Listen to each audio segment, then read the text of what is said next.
Hi, so I just thought I'd make a really quick tutorial just in case you were struggling with the idea of how to get started with something like addition or subtraction when we're dealing with complex numbers.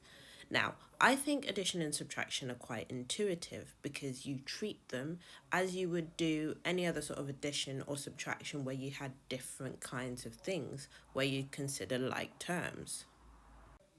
So the imaginary numbers are the same type of number and I can add and subtract them. In the same way, the real numbers are the same type of number and I can add and subtract them. What I'm going to do just to begin is just get rid of the brackets. So for the first set of brackets, I've got 7 plus 6i, and I'm just going to write that. Now for the second set of brackets, I've got plus minus 3, and I've got plus minus 5i. And because I'm dealing with a positive and a negative in both cases, I will end up with just a negative result. So that's just going to be minus 3 minus 5i. Super. I'm now in a position to collect the real parts and collect the imaginary parts.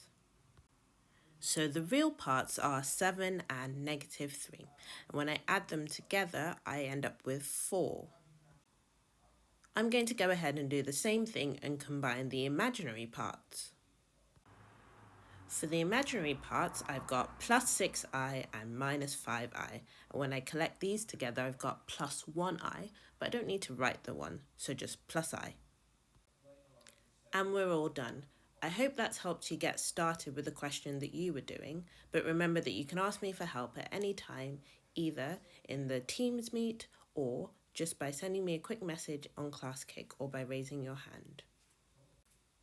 Good luck!